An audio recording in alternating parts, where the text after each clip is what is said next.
시일입니다. 한 해를 마무리할 수 있다는 것은 참 좋은 것 같습니다. 우리 시작도 좋고 시작이 반이다 이렇게 이야기하는데요. 이 마무리는 아름다워야 하는 것 같습니다. 그래서 우리가 아무리 시작이 휘황찬란하고 거대하고 엄청나다 해도 마무리가 안 되면 어떻습니까? 그거 아무것도 아닙니다. 그거 물거품이고 그냥 일장춘몽 같은 그러한 일밖에 되지 않는 것 같습니다. 하나님께서 또 2024년을 우리가 또 마무리할 수 있도록 또 저희를 붙드시고 또 인도하셔서 또 이 2024년 나라적으로나 국제적으로나 아주 시끌시끌하고 아주 혼란스러운 그러한 상황이지만 그럼에도 불구하고 또 예수님께서는 그분의 사명을 이렇게 인내와 견디고 참음으로 또 이끄시고 또 남은 백성인 또 우리들을 통해서 그것을 하나씩 마무리해 가는 일들을 이 광풍 속에서도 이루어 가신다 하는 사실을 우리가 볼 수 있게 된 것은 참으로 감사할 일인 것 같습니다. 우리 어제 이렇게 찬미의 밤에 우리 많은 우리 성도들이 참여해서요.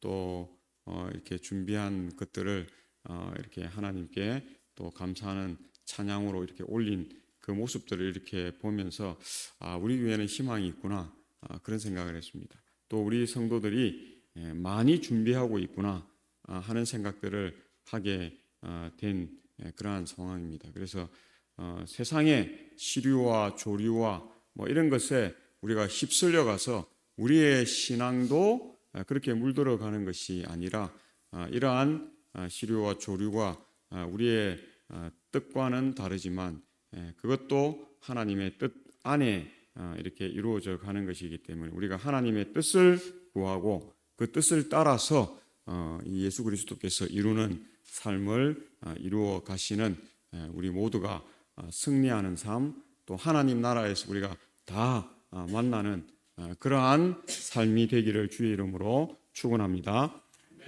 아듀 2024년 우리가 이렇게 잘 보낼 수 있어야 한다 하는 생각을 다시 한번 하고요. 그리고 해피 뉴 이어 2025년 되어야 한다. 우리 아까 안교 시간에 우리 구집사님도 2024년에 안 좋은 일들이 참 많았다 이런 이야기들을 이렇게 하셨는데요.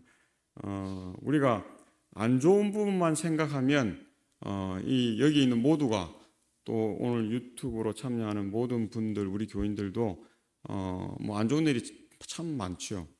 그런데 우리가 또 좋은 일을 이렇게 하나씩 세워보면 좋은 일도 참 많았구나. 안 좋은 일 못지않게 좋은 일도 많았구나. 그래서 우리는 좋은 일은 그냥 당연한 것이라 생각하고 안 좋은 일은 뭐예요?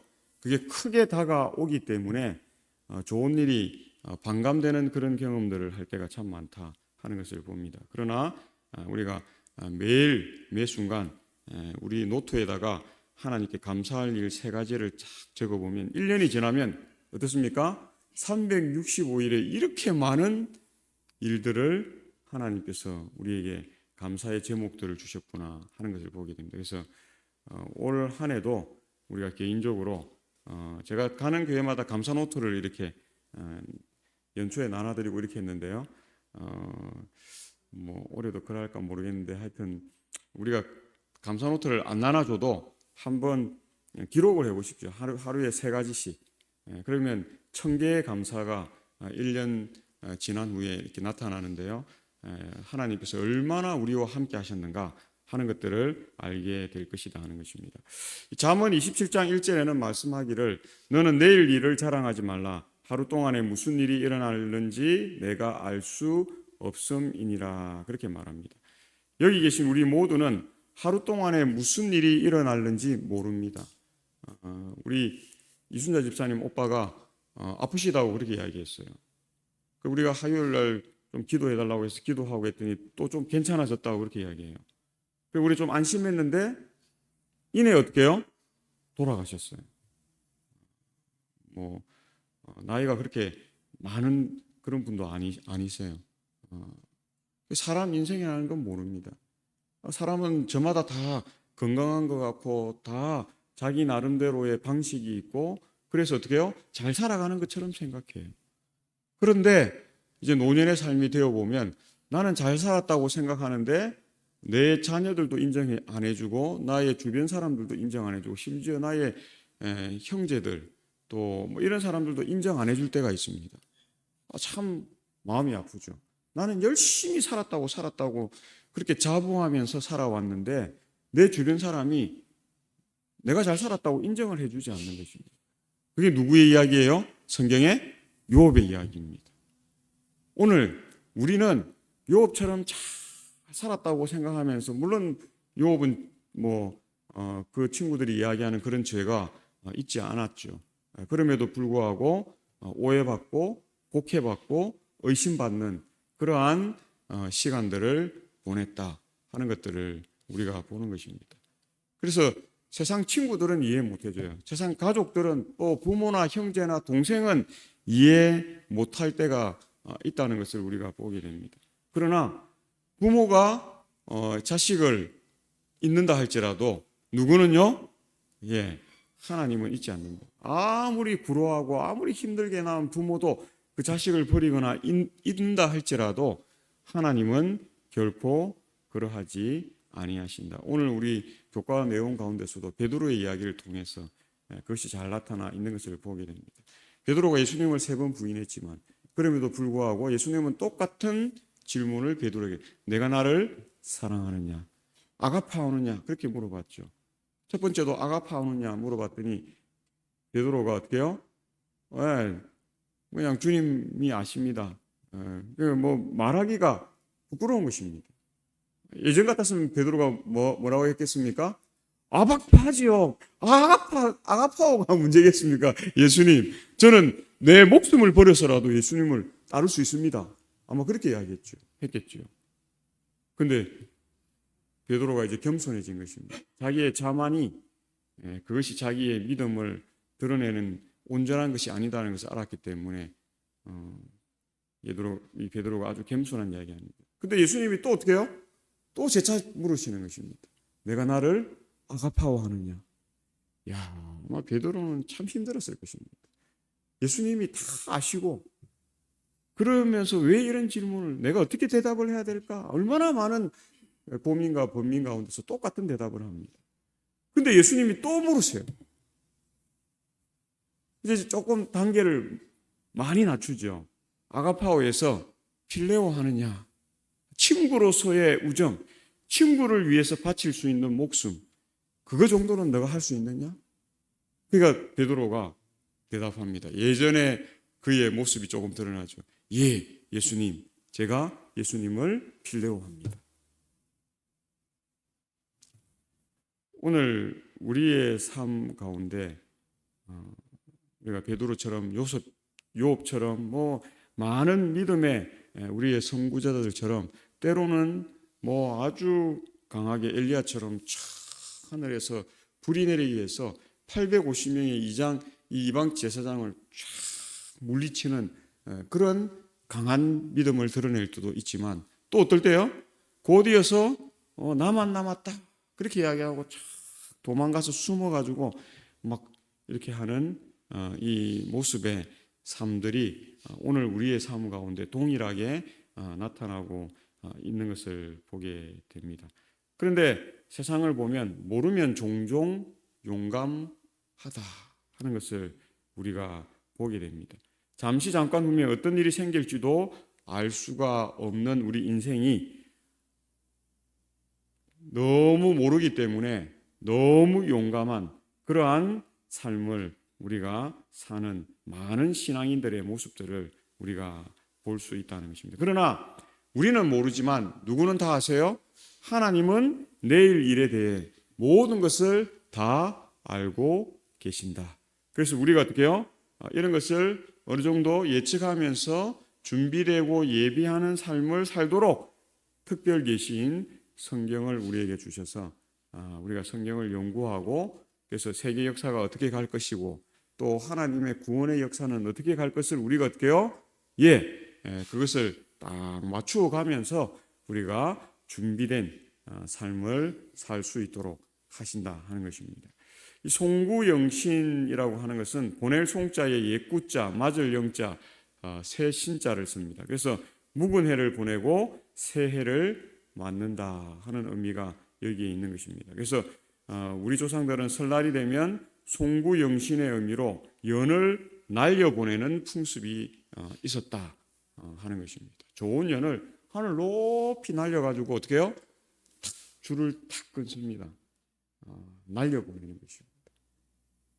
또 모든 가족들이 이 송구영신을 축하하기 위해서 한자리에 모이는 그런 일을 했다 하는 것을 우리가 봅니다. 그래서 우리가 설날을 그렇게 크게 가족들이 모여서 보내는 세계에도 별 유례가 없다죠.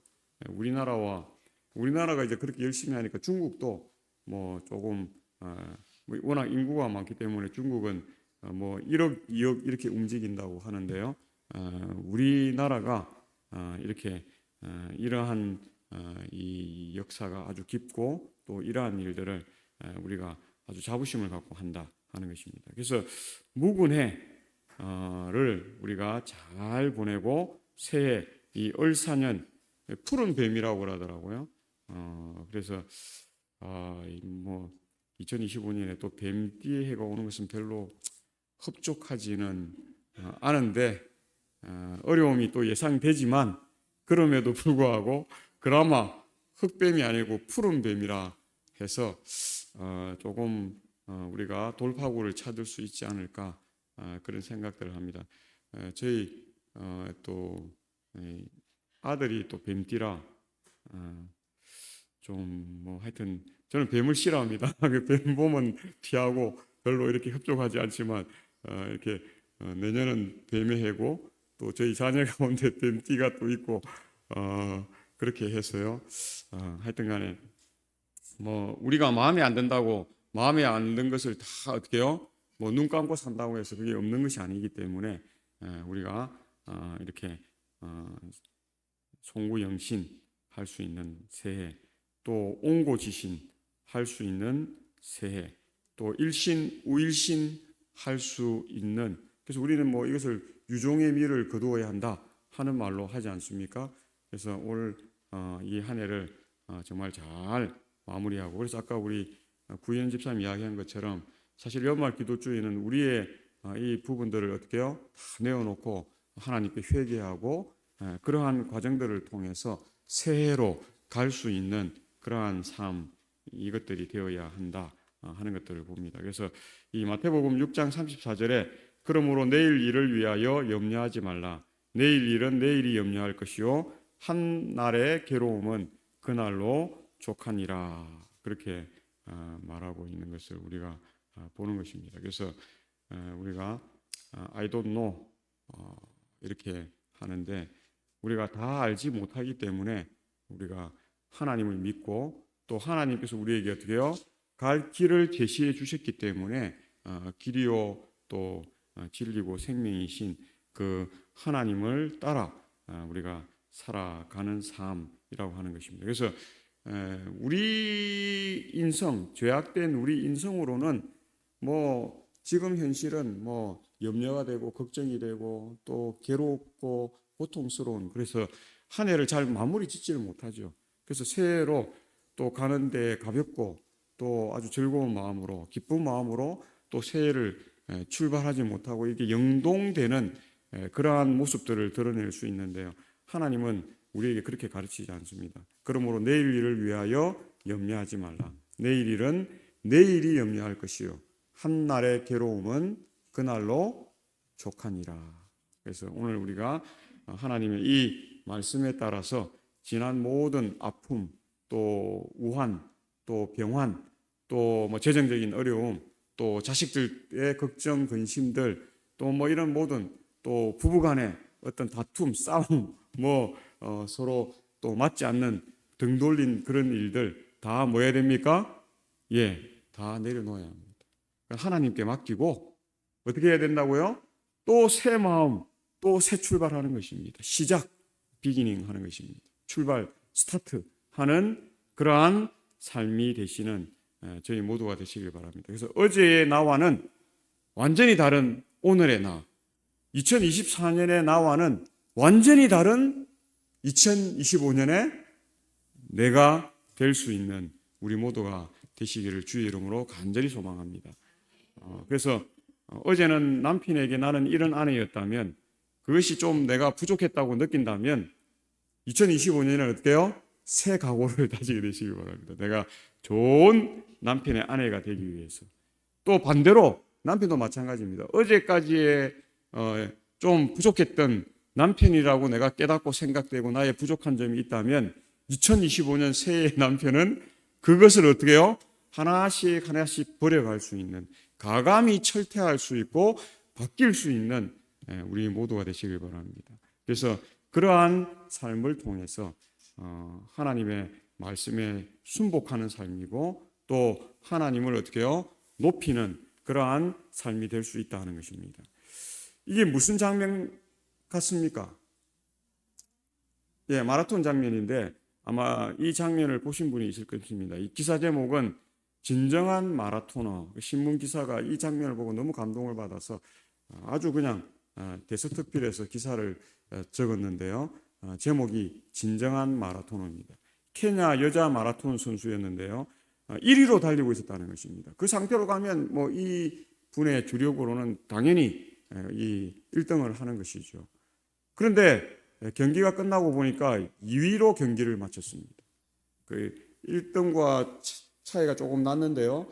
이 사람이 혼신의 힘을 다해서 따라가서 많이 좁혀서 조금만 더 거리가 있었으면 따라잡을 수 있었는데 아쉽게 뭐 이제 결승점이 되어서 다른 사람이 1등으로 들어가고 이 여자분이 2등으로 경기를 마쳤습니다. 1위 상금은 엄청나게 많았습니다.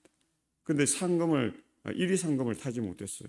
그러나 그녀는 진정한 승자라고 하는 사실이 언론 지상을 통해서 그렇게 드러났다는 것입니다. 그 이유는 이것입니다. 장애인이 이렇게 달리고 있는 이 분이 손이 이러니까 물을 마실 수 있어요, 없어요?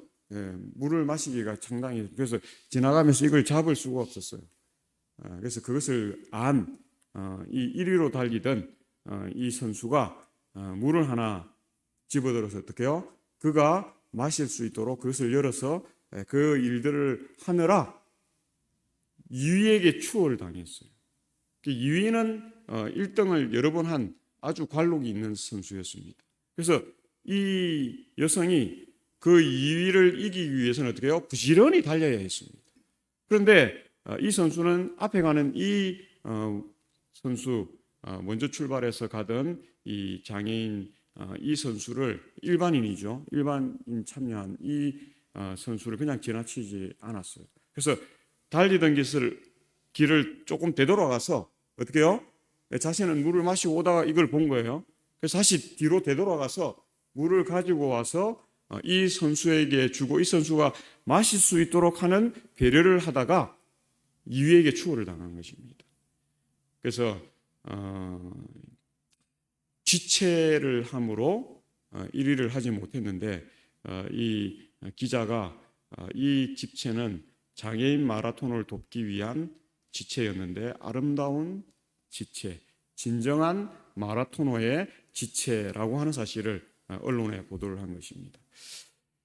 또 한 사람이 있는데요. 온 국민의 관심 속에 진행된 시드니 올림픽 마라톤에서 이봉주 선수가 37위로 결승점에 도착해서 많은 사람들이 실망했습니다. 저도 그때 실망했습니다. 그래도 이봉주가 한 3위 안에 들어갈 거라 생각하고 기대를 하고 봤는데 37 계속 뒤로 밀리는 거예요.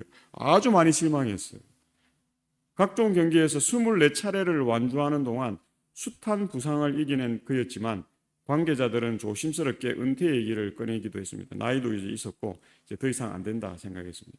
하지만 이봉주 선수에게 중요한 것은 주위의 말들보다는 시드니까지 응원하러 온 어머니에게 기쁨을 안겨주지 못한 것과 자신의 실력을 마음껏 발휘하지 못한 것이었다고 그렇게 고백합니다. 그래서 시드니에서 돌아온 그는 바로 2달 뒤에 열릴 후쿠오카 마라톤에 참가하겠다고 선언합니다. 주위에서는 최소한 3개월의 회복 기간은 필요하다며 반대를 했지만 그는 이 억수같이 내리는 비 속에서도 42.195km를 달리는 등 날마다 연습을 게을리 하지 않았다 하는 것입니다. 그래서 드디어 후쿠오카 마라톤 경기가 시작되는데요. 출발부터 계속 선두 그룹을 유지했던 이봉주 선수는 29km 지점에서 점점 뒤처지기 시작하였습니다. 선두와 50여 초 차가 났는데요. 마라톤에서 50여 초 차, 29km가 넘어서 이 차이는 상당히 큰 차이입니다.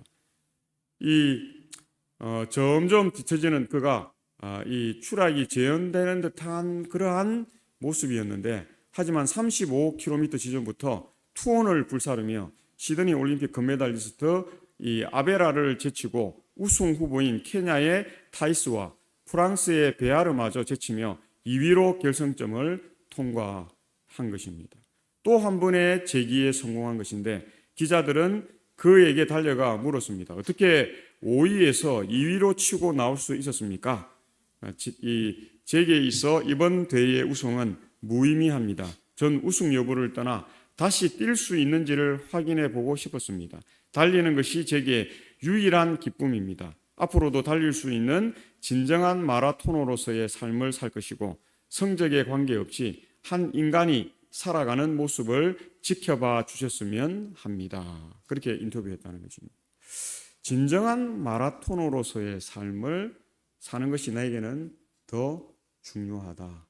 오늘 우리가 진정한 그리스도인, 하나님을 믿는 예수 그리스도의 자녀로서의 삶을 살아가는 것은 참 중요한데요. 그것은 어느 시점이 없다는 것입니다. 우리가 믿는 순간부터 우리가 어떻게 해요? 구원받는 그 시점까지. 우리가 죽는다 할지라도 어떤 시점에 우리의 믿음이 이럴 필요가 있고, 어떤 시점에는 우리가 믿음이 전혀 없어도 되는 그런 부분이 믿음에는 없다는 것입니다. 그래서 상록수와 같은 신앙, 오늘 앞에 케냐의 여자 선수와 이봉주가 생각한 이러한 삶이 오늘 우리의 신앙의 삶이 되어야 한다 하는 것입니다. 그래서 세상에 너무나 많은 사람이 내일이 오기도 전에 내일이라는 염려가 자신들을 괴롭히도록 내버려 둔다는 사실입니다. 내일이 오면 예상했던 걱정들은 종종 상상에 불과한 것이었음이 입증됩니다. 걱정의 염려에 대한 최상의 치료제는 이 하나님을 신뢰하는 것이라 하는 사실을 우리가 알고 있는데요. 걱정에서 떠나 하나님 나라의 시민이 되지 않는다면 영원한 안전이란 존재하지 않는다. 그래서 안전지대가 없다 하는 것이고, 중간지대가 없는 것입니다. 뜨겁거나 차갑거나 우리가 그 한 가지의 선택, 그 선택은 자유의지를 따라서 우리가 하는 것이죠. 그래서 걱정의 최상의 치료제, 하나님을 신뢰하는 것을 통해서 오늘 우리의 삶이 하나님과 동행하는 그러한 가장 아름다운 삶이 되기를 주의 이름으로 간절히 축원합니다. 왜 내일을 염려하느냐라고 그리스도께서는 우리에게 다시 묻고 있습니다. 내일은 그날이 올 때 내일이 돌볼 것이다 라고 말씀하시면서 날마다 그날에 맞는 수고와 또 걱정의 양이 있음을 우리에게 말씀합니다. 따라서 내일의 무거운 짐을 오늘 지지 않는 것을 체득한 사람은 현명한 그리스도인이라는 것입니다. 그래서 그날 그 날로 족하다 하는 생각들이 오늘 우리에게 있어야 한다는 것입니다. 오늘 우리가 오늘 걱정을 다 해결했다 해서 내일 걱정이 없을까요? 없지 않습니다. 우리가 죽을 때까지 걱정은 계속 있어요. 사람마다 걱정이 다양하더라고. 어떤 사람은 거울 앞에서 흰머리를 뽑으면서 흰머리가 걱정이라. 어떤 사람은 이 눈을 만지면서 이 눈 밑에 주름이 생기고 막 짜글짜글하고 하는 게 걱정이라. 어떤 사람은 검버섯이 생겨갖고 이게 걱정이라. 어떤 사람은 뭐 건강하지 못해서 걱정이고, 어떤 사람은 진급하지 못해서 내가 올해는 꼭 팀장이 돼야 되는데 왜 그게 걱정이라. 어떤 사람은 자녀의 어떤 이런 성적 문제부터 시작해서 좋은 학교를 가야 되는데, 좋은 직장을 가야 되는데, 좋은 대표를 만나서 결혼을 해야 되는데, 또 어떻게 해요? 아이, 또 이제 결혼해서 손주도 낳고, 또 해야 되는데, 어떻게 해요? 계속 걱정이에요. 이 80대 노모가 저한테 그런 이야기를 하더라고요. 아들이 이제 60이 됐는데, 이 걱정이 안 사라진다는 것입니다. 아들 장가 보내고 재산을 아주 많이 물려줬는데, 세 번 아들이 실패를 했어요. 뭐 카페도 하고, 뭐도 하고, 뭐도 하고, 그렇게 했어요. 뭐 지금 돈을 따지면 뭐 한 20억 들여서 유명한 카페도 차려줬는데 망하고, 뭐 또 해다 사업 한번 해보겠다고 또 뭐 엄마 돈 달래 또 들여서 해주는데 또 망하고, 또 3~4번이라고 하는데 한 번은 더 해주세요 또 해주는데 또 망하고, 이 제가 서부교에 있을 때 또 뭐 좀 한다고 해서 또 지원을 해줬는데, 엄마가 생각할 때 도저히 이 아들에게 이거 해갖고는 안 되겠다. 그래서 좀 밀어주다가 중단했어요. 지금도 재산이 많아요. 지금도 뭐 세 번 그 망하고 네 번째 안 된 것도 그마이 돈을 더 줄 수 있어요. 근데 못 주는 것입니다. 이제 알아요, 몰라요? 이 아들에게는 돈을 지어줘서는 안 된다는 걸 알아요. 무슨 사업을 시켜줘서 안 된다는 걸 알아요. 이분은 저도 이렇게 몇 번 만나봤는데요. 뭘 시작할 때는 아주 의욕이 넘쳐요.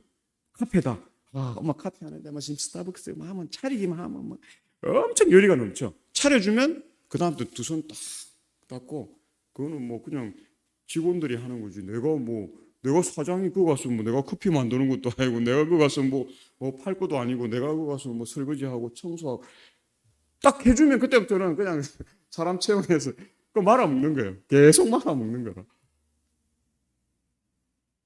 그 80이 됐는데도 걱정이에요. 이 아들을 어떻게 해야 될까?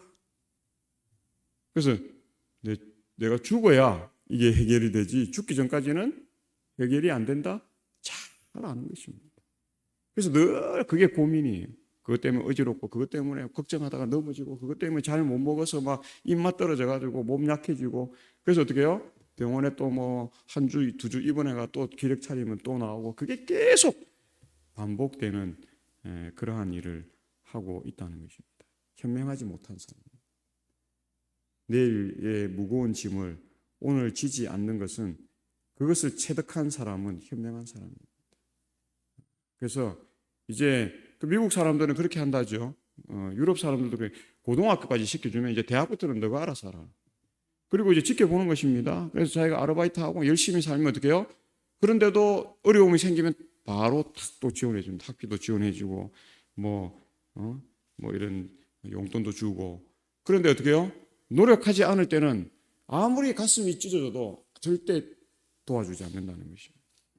그러니까 이 외국인들은 빨리 성장해요. 이미 고등학교 졸업하면 나는 이제 부모 밑에서 벗어났다. 부모가 이래 이래서 하고 저래 이래서 안 하고 이렇게 하지 않는다는 것입니다. 자기가 판단하고 결정하고 그렇게 하는 그러한 삶을 사는 모습을 봅니다. 그래서 이 현대어 성경 본문 말씀을 이렇게 번역하고 있는데요. 그러므로 내일 일을 걱정하지 말라. 하나님께서 너희의 내일 일도 돌보아 주실 것이다. 한날의 괴로움은 그날의 것으로 뭐하다고요? 족하다. 하나님을 신뢰하는 신앙생활을 우리 자녀에게 가르쳐 주어야 하는 그 삶입니다. 요즘 사람들이 이제 이혼율이 뭐 4가정 결혼하면 한 3가정 이혼한다는데요. 75%의 이혼을 합니다. 그 이유가 뭘까요? 부모의 의존을 벗어나지 못하기 때문에 그렇죠. 옛날에는 뭐 10대 때도 뭐 결혼해서 뭐 18에 결혼하고 뭐 한 20살 미만에 결혼하는 사람들이 많은데요. 그 사람들이 고생을 진짜 많이 해도 대부분 성공합니다. 건면하게 사는 사람들. 왜 그러냐면 자기가 이 모든 것을 해야 된다는 책임감을 가지고 열심히 사는 것입니다. 그러다 보니까 길이 열리는 거예요. 그 두 사람이 막 열심히 사는 거죠. 그런데 결혼도 뭐 40 가까이 돼가지고 결혼을 하고 부모가 막대한 후원을 해줘도 거의 다 실패합니다. 시작은 창대한데 왜 실패할까요? 유약하기 때문에 그런 것입니다. 안 되면 또 뭐 부모님한테 의지하면 되지. 아니면 제가 이 전임 삼초보교회 이렇게 목회할 때에 저희 사택이 있는데요. 이제 오래된 사택입니다. 엘리베이터도 없고 6층짜리 사택인데 아파트형 사택이죠. 그래서 사는데 거기 손주들이 얹혀 사는 손주들이 많아요. 그 할아버지 할머니는 열심히 살아가지고 아들 잘 사업체도 만들어주고 했는데 다 말아먹고 자기 자식을 못 키우는 거예요. 그래서 손주들을 누구한테 맡겨요? 할아버지 할머니. 할아버지 할머니가 80이 넘어가지고 90이 다 돼가는데 이제 손주는 벌써 34살이에요. 장가도 못 가. 그러니까 이 할아버지 미칠다는 거예요. 할머니는 자기 손주니까 어쨌든 감사 갖고 이렇게 하는데 할아버지는 그 손주 보기 싫어가지고. 근데 그 손주가 하루에 담배를 한 두 갑, 세 갑 피워요. 그 우리 아파트 그 하단하고 하루 지나가고 가보면 그러니까 하루 두세 갑 피우니까 담배 꽁초가 얼마나 많아요. 그 제가 치우고 하다가 나중에 이제 포기했어요. 하루에 두세 갑을 피워서 꼭 그 아파트 주차장 하단에 다 버려 그거를. 그래서 몇 번 반장이 이야기를 했어요. 제발 그 휴지통이 바로 앞에 있어.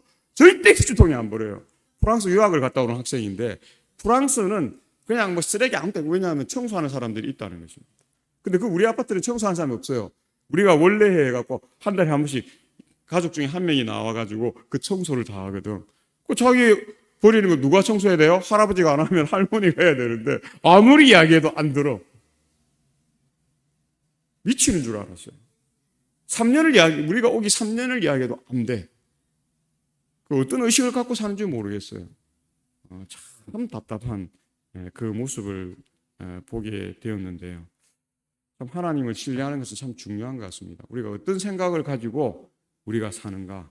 믿음은 참 중요한 겁니다. 그래서 믿음 없이 사는 사람은 그냥 될 대로 되라. 그냥 막연하게 사는 삶에 희망은 없는 것입니다. 어떤 기대를 한다든지 어떤 성취를 이룬다는 것은 불가능한 것입니다. 그래서 우리는 매일 몇 시간 예수님을 의지할 필요가 있다. 그분의 은혜를 통하여 우리는 현실의 모든 짐을 지고 그 의무를 수행할 수 있다. 그러나 많은 사람들은 장래의 어려움을 미리 짐작하고 압도당한다. 그들은 내일의 짐을 오늘 지고자 끊임없이 애쓰고 있다. 그와 같이 그들의 어려움 중 상당 부분은 상식적인 것이다. 이러한 사람들을 위해서 예수님께서는 아무런 준비도 갖추어 놓지 않으셨다. 그분은 오직 오늘을 위한 은혜를 약속하신다. 그분은 내일의 염려나 어려움을 지지 말도록 우리에게 명령하신다. 한날 괴로움은 그날로 족하기 때문이다. 교회정원 5권 200쪽에 그렇게 이야기합니다. 하나님께서 어떤 염려와 걱정, 근심으로 이렇게 하는 기도에 응답하지 않습니다. 또 아주 먼 미래의 어떤 일들, 아주 과거의 일들을 하나님께서는 기도에 응답하지 않습니다. 하나님은 일용할 양식, 우리 당장 필요와 또 당장 해야 할 일들에 가장 빠른 응답을 이루는 그러한 분입니다. 하나님, 조금 다른 부분이 있죠. 결혼에 관한 부분, 이런 것들은 오래전부터 해야 되죠. 그런 준비, 자녀 교육을 어떻게 시키겠다. 우리가 교육이나 그늘 없는 가정이나 이런 것들을 읽어야 되죠. 그래야 어떻게 해요? 준비해서 그렇게 하고, 또 읽을 때마다 어떤 감동 있는 말씀들이 있을 때는 기도해야죠. 제 자녀를 이렇게 키울 수 있도록 해주십시오. 제가 결혼을 이렇게 할 수 있도록 해주십시오. 제 직장을 이렇게 할 수 있도록. 그런 기도들은 오래전부터 해야 되죠. 그런 것을 이야기하는 것이 아니라 우리의 필요한 일용할 양식들을 어떻게 해요? 유대인들처럼 일주일 만나가 내리는데 나는 매일 가는 거 귀찮아. 너는 일주일 그냥 지어놓고 한 번에 먹고 싶어. 지어놓는다고 지어요? 안 지어져요? 하나님은 그렇게 주시지 않았어요. 근데 지어놓을 때가 있었어요. 금요일 날 어떻게 해요? 이틀치는 지어놓을 수 있었어요. 그 다음날 먹을 것까지는. 하나님의 방식이 그 방식이라니까요. 그런데 사람들은 제각각 생각하는 것이죠. 나는 일주일치 재워놓고 먹을 테니까 하나님이 이렇게 가르치든 저리 안식이 이렇다 하든지 나는 상관없어. 나는 내 방식이 있는데. 그래서 재워놨어요. 다음날 가서 열어보니까 먹을 수 있어요, 없어요? 냄새도 나고 썩어가지고 이거는 아무리 저는 비유 좋아서 조금 상한 것도 잘 먹거든요. 아무리 비유 좋은 사람도 못 먹어요, 못 먹어. 불가능한 거예요. 하나님의 방식이 그렇다니까요. 그래서 재워놓고 살라 하지 마십시오. 우리가 어떤 전쟁이 날 분위기다 해서 조금 물도 좀 쌓아놓고 양식도 좀 그런 걸 이야기하는 게 아닙니다. 우리가 과욕을 부리거나 욕심을 부려서 현재 나에게 충분한 것이 있음에도 불구하고 어떻게 해요? 우리가 욕심을 내고 과욕을 부리는 것을 하나님께서 절대 응답해 주시지 않으신다는 사실을 우리가 기억해야 합니다. 그래서 그리스도인은 하나님은 내일이 오기 전에는 내일의 무거운 짐에 대한 도움을 주지 않는다는 것을 항상 기억해야 합니다. 그리고 그리스도께서 바울에게 말씀한 내 은혜가 내게 족하도다라는 진리를 날마다 배우는 것은 우리들의 뭐예요? 특권입니다. 그래서 지금 오늘 나의 현실이 어떻게 해요? 내게 가장 족한 것이다. 그래서 하나님께 감사하는, 또 하나님을 찬미하는, 또 하나님께 기도하는 그러한 이 마음들이 있어야 한다는 것입니다. 절대 그런 사람을, 그런 그리스도인을 하나님이 버리시지 않아요. 그런 사람이 핍절하도록 하나님께서 하시지 않는다. 그래서 오늘 우리는 이 예수님보다 앞서가지 말아야 한다 하는 것입니다. 예수님이 충분히 우리 앞에서 우리를 어떻게 해요? 이끄시고 계신다는 것을 확신하게 되시길 바랍니다. 그래서 내일 일을 오늘 당겨서 걱정하지 마시고 또 이 오늘 일 때문에 내일까지도 또 모레까지도 다 걱정하고 막 이렇게 하는 그 삶을 살지 않게 되시길 바랍니다. 이 시민성 조사를 했는데요. 유엔이 세계 각국의 국민성, 이 시민성을 조사했습니다. 각 나라별로 한 명씩 나와 자국의 국민성을 한마디로 말했는데 영국 사람은 신사도, 영국 사람은 신사도가 있다고, 일본 사람은 친절하다고, 독일 사람은 근면성실하다고, 미국 사람은 개척 정신이 있다. 그래서 어디에 버려놔도 어떻게 해요? 그곳을 개척하면서 산다고 자랑을 했습니다. 뒤쪽에서 이런 이야기를 듣다가 한국 사람이 소리를 쳤습니다. 뭐라고 소리쳤냐면 빨리 좀 말하고 들어갑시다. 한국 사람들은 막 급해요. 그래서 뭐 그렇다고 하죠. 한국 사람은 며칠 일을 해놓고 어떤 사람은 1년치 몇 년치 일까지 쫙 해놓는다 그렇게 이야기해요. 저도 좀 그런 습성이 있는 것 같아요. 저도 이렇게 물건들을 살 때에 저는 딱 맞게 사는 걸 싫어합니다. 저희 집 사람은 그날 걸 사거든요. 그날 필요. 그래서 저희 집 사람은 저는 처음에 저희 집 사람 참 이해가 안 됐어요. 왜냐하면 아침 먹을 거리를 장보러 갔다가 와서 사갖고 먹어요. 점심 먹을 거리 또 점심가 또 마트 가서 또 사와서 먹어. 저녁거리 또 뭐 자기 해먹고 싶으면 또 가서 사와서 해먹어요. 그렇게 할 필요가 있나? 그냥 며칠분, 저는 한 일주일분치를 사놓고 먹는 스타일이에요. 그래서 냉장고에 놓고 요새 냉장고 좋은데 왜 그래 할까? 그런데 둘이가 다른 거예요. 제가 이제 처음에는 잘 이해가 안 됐는데 지금은 그런 방식도 있구나. 인정해 줍니다.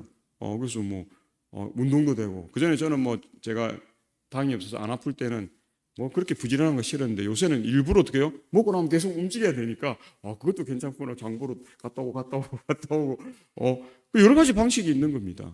그럼 나쁘다고 할 게 없어요. 근데 우리가 너무 빨리 급하게 하는 것은 우리가 조금 어떻게 해요? 그래서 우리나라가 성장했다라고 이야기합니다. 한강의 기적이 이 빨리빨리 때문이다 하기 때문에 이게 완전히 나쁘다 우리가 그렇게 할 수 없지만 우리가 너무 급해가지고 남이 이야기하고 있는데도 어떻게 해요? 저도 좀 그래요. 누가 이야기하는데 좀 지지부진하게 이야기하면 딱 끊어집니다. 그래서 제가 이야기하고 그래요.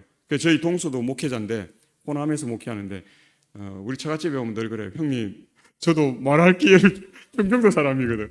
저도 말할 기회를 좀 주십시오. 저도 말하고 싶은데 우리 그 두 사람이 충청도인데요. 우리 큰 처남댁이 충청도고 그 다음에 우리 제 밑에 손아래 동서가 충청도인데 그 외에는 다 경상도예요. 6명이, 8명 가운데. 이남 2년대요. 우리 처갓집이. 8명이니까 다 시집 장가 갔으니까. 근데 그 두 사람만 충청도고 나머지 경상도니까 우리는 말하는데 아무 문제 없어요. 우리는 막 주고받고 이야기하고 막 하는데 우리 처남댁은 기회를 안 주면 말 안 하고 듣고만 있습니다. 우리 손아래 동서 목사님은 들어오고 싶은데 눈이 빠딱빠딱해요. 들어오고 싶은데 그럼 한 2-3시간 이야기 못하면 실망하고 가고 또 자요. 그래갖고 하도 답답하니까 한날 형님 저도 말하고 싶습니다. 말할 기회를 주세요. 그래 하더라고요. 언제든지 이야기해라. 들어와서 이야기해라. 그 시점을 못 잡겠대. 요새 이제 조금 이제 장가 온 지 한 15년 된 상태에서 요즘에 조금 한 몇 년 전부터 이제 적응해서 이렇게 좀 합니다. 참 한국 사람 빠른 것 같아요. 저도 몰랐는데 저도 말이 상당히 빠르구나 그런 생각을 제가 합니다. 우리가 오늘 우리의 몫을 충실히 이행한다면 하나님 나라를 우리의 사상과 생애에서 첫째로 삼는다면 하나님은 우리의 삶의 여정에서 우리를 돌보아 주실 것이다. 내 평생의 선하심과 인자하심이 반드시 나를 따르리니 내가 여호와의 집에 영원히 살리로다. 그렇게 말합니다. 그래서 이스라엘이여 너는 행복한 사람이로다. 여호와의 구원을 너같이 얻은 백성이 누구냐? 그는 너를 돕는 방패시요 내 영광의 칼이시로다. 내 대적이 내게 복종하리니 내가 그들의 높은 곳을 밟으리로다. 그렇게 말하는 것입니다. 저는 오늘 이 교과의 2024년 마지막이죠. 이 글에 이 참 감동을 많이 받았어요. 제목이 협박입니다. 협박. 여동생이 재림교회에서 하는 여름 성경학교에 가고 싶은 거예요. 근데 12살 여동생이 가고 싶은데 17살 된 언니가 가기 싫은 거예요. 안 가려고. 난 집에 있겠다고. 근데 이 동생이 언니가 같이 가주면 용기가 내서 딱 가지겠는데 언니가 안 간다니까 자기 혼자는 갈 수 있는 용기가 없는 거예요. 그래서 고민하다 어떻게 하면 언니를 데리고 갈 수 있을까? 근데 이 미국 알래스카는 10대에 벌써 이 담배껌을 심는가 봐요. 어른들이 그냥 용납을 하는가 봐요. 그래서 이 아이들이 하루 종일 이 담배껌을 심는 것들을 이렇게 하는데 마침 언니의 담배껌이 다 떨어지고 여동생은 담배껌이 많은 것입니다. 그래서 언니가 자기 걸 이제 다 먹었으니까 동생 걸 계속 이렇게 동생한테 좀 달라 해서 먹고 있었는데 동생이 기발한 아이디어를 낸 것입니다. 언니, 그 재림교회 성경학교에 안 가면 껌 안 주겠다고. 담배껌, 씹는 껌 안 주겠다고. 그러니까 언니가 이렇게 이렇게 얼마 동안 이렇게 해보니까 껌 없이 안 되겠거든요. 그럼 알겠다고. 껌 주면 내가 가겠다고. 그래 간 거예요. 갔는데 언니가 거기 가서 이제 목사님을 만나고 목사님이 이제 나이가 좀 있으니까 이렇게 좀 리더가 되어서 좀 진행하는데 도움을 달라고 그렇게 했어요. 그러니까 이렇게 정리하는 것도 도와주고 이렇게 하다가 믿음이 생긴 거예요. 그리고 그런 행사에 가는 걸 이제 절개해서 자주 가게 된 것입니다. 그리고 예수님에 대해서 알게 되었고 침례를 받고 그리고 나서 목사님의 요청에 따라서 이제 그 프로그램을 진행하는 일에 어떻게 해요? 리더가 되어서 아이들을 가르치고 하는 일들에 이렇게 했다는 것입니다. 그리고 지금은 어떻게 해요? 동생의 협박에 의해서 교회에 나왔는데 자기는 거기에 참여하는 믿지 않는 아이들을 협박하지 않고 어떻게 해요? 기도하면서 그 아이들을 잘 예수님을 믿을 수 있도록 하는 전도자가 되어서 목사님이나 진짜 전도사는 아닌데 그런 이렇게 사람들을 선교하는 전도사의 역할을 감당한다. 오늘 우리가 행복하다라고 생각하면 우리는 이 일들을 할 수 있습니까? 사람들에게 증거하고 나타내는 삶이 될 수 있다는 것입니다. 그래서 우리가 걱정하고 근심하고 이렇게 해서 이렇게 우리의 키를 늘릴 수도 없고 어떤 것들을 우리가 할 수 없으나 우리가 하나님 안에서 행복한 삶을 사람들에게 나누게 될 때에 오늘 우리 교과 마지막에 있는 이 17살 조세핀과 같은 그러한 삶, 또 그 은혜를 교회의 협박을 통해서 데리고 왔지만 또 신앙을 할 수 있도록 이끈 12살 에밀리의 삶 같은 삶이 오늘 우리에게 이룰 수 있다 하는 것을 생각하시고 이제 이 2024년을 마무리하는 즈음에 우리가 새해를 맞이하는 일에 우리가 하나님의 행복한 자녀들로서 행복한 삶을 이루어가는 거룩한 그러한 부분들이 있게 되는 저와 우리 모든 성도님들 되시길 바라면서 말씀을 줄이겠습니다.